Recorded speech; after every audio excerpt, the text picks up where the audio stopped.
잠시 되돌아 봅니다.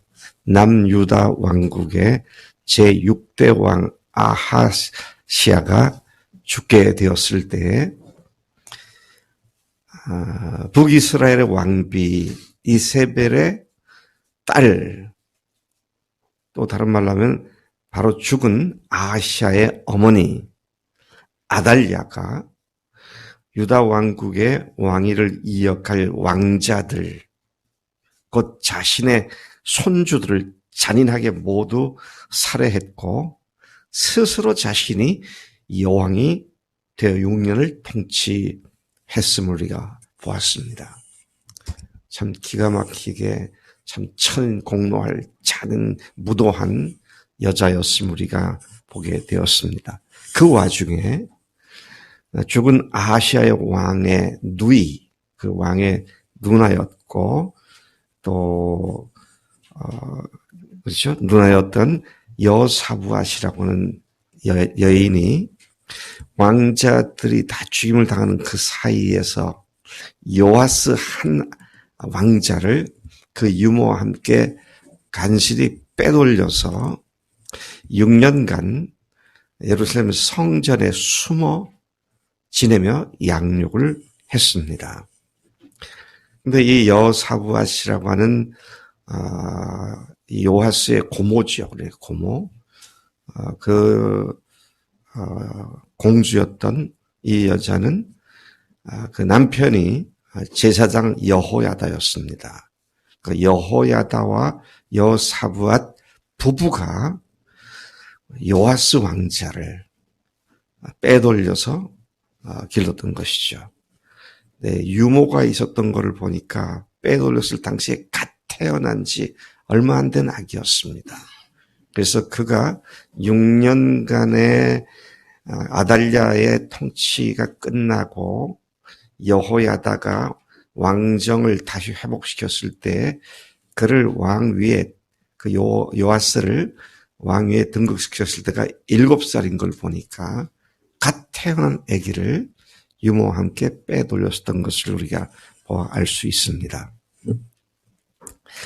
참 우리나라 고대 역사에도 보면 왕자를 빼돌려서 왕위를 이어간 그런 이야기가 있는데 바로 남유다 왕국에 이런 비극이 발생을 했고 그 비극의 한복판에는 아달랴라고 하는 잔인한 여자가 스스로 유일하게 남북 이스라엘 전체를 통해서 스스로 여왕이 되었던 그런 자였습니다. 그래서 여호야다가 그가 가지고 있던 군대들을 동원하여 이 아달랴를 죽이고 제7대 남왕조 왕으로 7살짜리 요아스를 왕으로 등극시켜서 하나님의 나라로 다시 되돌려 놓는 일을 여호야다 제사장이 단행을 했습니다. 16절에 보니까 그렇게 얘기하고 있죠. 여호야다가 자기와 모든 백성과 왕 사이에 언약을 세워 여호와의 백성이 되리라 한지라. 하나님의 백성이 엉뚱한 백성이 되어지는 것을 보고 제사장으로서 하나님 앞에 이것은 아니다. 그래서 그가 분연히 용기를 내 일어나서 여왕을 축출하고 죽이고 그다음에 자기가 몰래 길렀던 요아스 왕자를 왕으로 옹립하여 보좌에 앉히는 그 일을 했는데 그리고 나서 그가 제일 먼저 한 것이 이스라엘 백성을 하나님 백성이 되게 하는 언약이었습니다. 왕과 백성과 제사장 자신과의 3자 간의 분명한 언약을 하기를 우리는 하나님의 백성이다. 참 한 공동체가 백성들이나 구성원들이나 리더나 하나님의 일꾼들이나 똑같이 한 마음이 돼서 우리는 하나님의 자녀들이다. 우리는 하나님의 나라 백성들이다. 이렇게 언약을 맺는 것이 굉장히 중요하다는 사실 여기서 보게 됩니다. 왜 중요하냐면요. 그 공동체가 함께 하나님의 자녀답게, 나라답게, 백성답게 살고자 하는 일에 집중할 수 있기 때문에 굉장히 중요한 얘기입니다. 같은 시대에, 같은 시기에 북이스라엘 왕조에도 예후가 왕이 되어 종교개혁을 단행했습니다. 근데 남북 이스라엘과 유다를 비교해 보면 북이스라엘의 예후도 종교개혁을 단행했지만 그는 군인 출신입니다.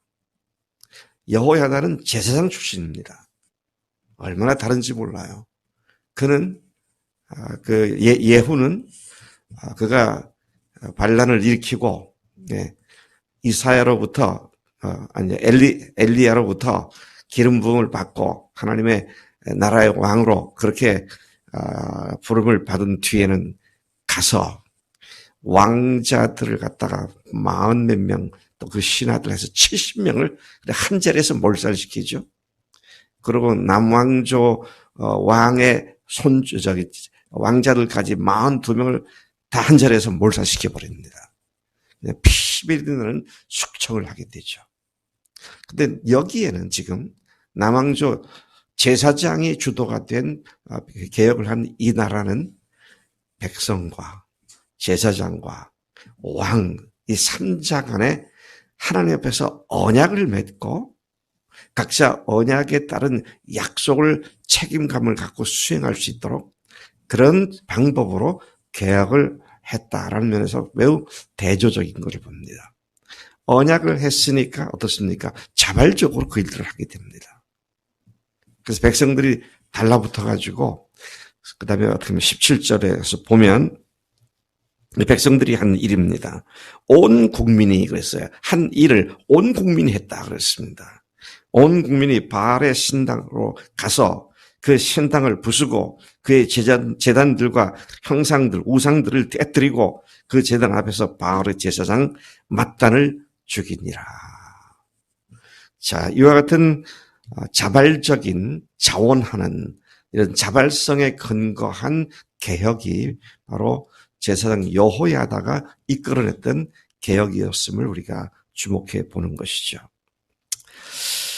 같은 시기에 아까 했던 북이스라엘의 예후와는 너무도 대조적인 종교개혁을 단행한 모습을 봅니다. 그러나 유다 왕국의 여호야다는 전혀 그렇게 하지 않았고 백성들로 하여금 강압과 압제와 그런 것이 아니라 자발적인 개혁을 할 수 있게 했다는 것이죠. 하나님 앞에서 진정한 회개와 변화는 누구의 강압에 의해서가 아니라 우리와 복음으로 영원한 새 언약 관계를 만들어주신 예수님에 대한 자발적인 사랑에 의해서 이루어지는 것이어야 마땅한 줄로 믿습니다. 우리는 우리를 사랑하셔서 세상에 오셔서 아버지의 뜻대로 순종함으로 십자가에서 죽으시고 사흘 만에 부활하신 성자 하나님, 예수님을 주님으로 모신 자들입니다. 내 삶의 주인을 바꾼 자들이죠. 그분이 말씀하시면 나에게 베푸신 그 영원한 생명의 은혜로 말미암아 감격과 감사함으로 고도의 자유함과 자발성을 가지고 주 앞에 엎드리는 자들이 바로 우리인 줄로 믿습니다. 따라서 우리는 단호하게 주님 앞에서 결단하여 더 이상 우리의 삶과 마음 속에 있는 바알 같은 유혹하는 세상의 것들에 눈길을 주지 않고 과감하게 그것을 잘라버리고 오로지 주님만 바라보고 주님만 찾고 주님만 섬기는 그런 결단을 갖는 회개의 시간을 가져야 할 줄로 믿습니다. 얼마나 마귀란 놈이 우리 눈앞에 그럴듯하게 보이는 것들로 마치 낚시꾼이 미끼를 가지고 고기를 유혹하듯이 우리를 낚아채기 위해서, 예? 세상의 유혹을 가지고 여러 가지를 가지고, 또 나 자신의 자존심이나 나 자신에 대한 연민의 정의나 이런 것들을 가지고 얼마나 우리를 유혹하는지 알지 못하는데 우리가 그것을 깨닫게 되었다면 과감하게 미련 없이 딱 잘라버리는 이것이 개혁이죠. 이것이 프로테스탄트입니다. 이게 개혁자들이 하는 일이다 하는 것이죠. 18절에서 21절까지의 여호야다는 성전에서 일할 직원들을 세워서 각기 맡은 대로 번제를 드리고 노래를 하는 자들은 노래하는 일을 하게 했고 여러 성문들의 성전으로 들어가는 문들의 문지기를 두어서 누구든 부정한 모든 자는 들어오지 못하게 했고 나라의 모든 지도자들과 방백들과 존귀한 자들과 백성들 앞에서 왕을 보좌 위에 앉힘으로써 모든 백성이 즐거워하고 성중이 평안하게 되었다. 그렇게 말을 하죠. 질서 정연하게 모든 것을 다시 재정비하고 정돈하는 그의 모습을 보게 됩니다. 주님 앞에서 이렇게 살아는 안 되겠구나. 주님, 제가 이제 정신 차리겠습니다라고 딱 잘라버리고 주 앞에서 다시 삶을 시작하는 사람들에게 가장 중요한 문제가 뭡니까? 지금까지 살던 삶의 질서도 다시 제자리로 바꿔놓는 것이죠. 그냥 그대로 살면서 마음만 하나님 회개합니다. 아무 의미가 없습니다.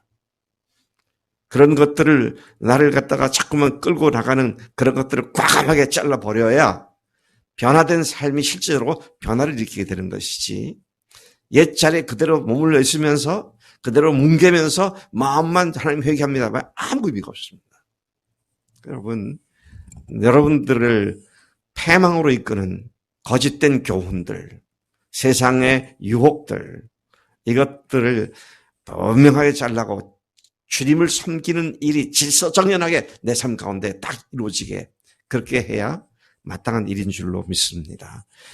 밤에 늦게 자는 것 딱 끊고 일찍 자고 새벽에 일어나는 것 딱 일어나고 주님 앞에 나갈 때 딱 나와서 그 시간들을 어떤 것에 의해서도 바꾸지 않고 어떤 것으로도 그 시간을 팔아먹지 않고 주님 앞에 정한 규례를 그대로 지키는 그런 질서 있는 삶, 이것이 개혁하는 사람들의 마땅한 삶이다 하는 것이죠. 그렇게 그 나라는 40년간 남유다 왕국은 여호와 보시기에 정직하게 사는 나라가 되었고 요아스라는 어린 왕이 성인이 되면서 장년이 되면서 그 나라는 그렇게 든든하게 세워졌다는 것이죠. 우리는 주님께서 회개할 것을 강력히 요구하는 시간에 지금 살고 있습니다.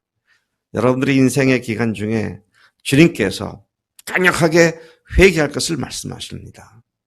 무엇을 회개하십니까?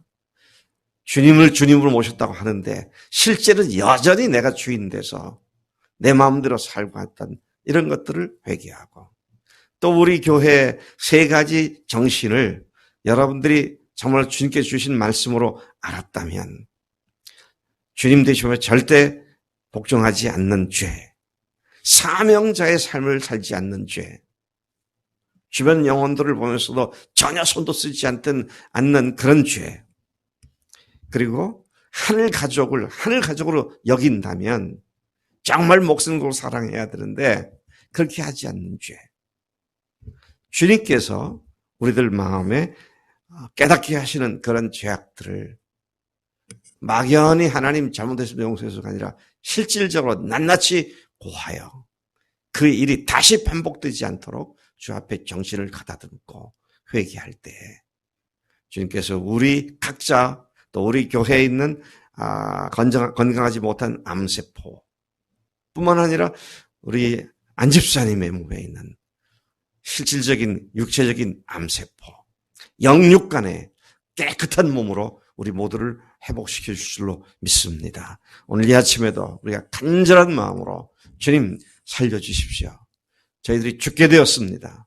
우리들의 나 개개인에게 허용한 아버지 하나님 이 암세포라고 하는 것을 회개합니다. 주님, 나를 깨끗하게 치유해 주시고 안집사님의 몸에 있는 악한 암세포를 주님께서 죽여주시고 생명 가운데 다시 살아나는 역사를 일으켜 주시옵소서. 이런 마음으로 주 앞에 간절히 나가 기도합니다.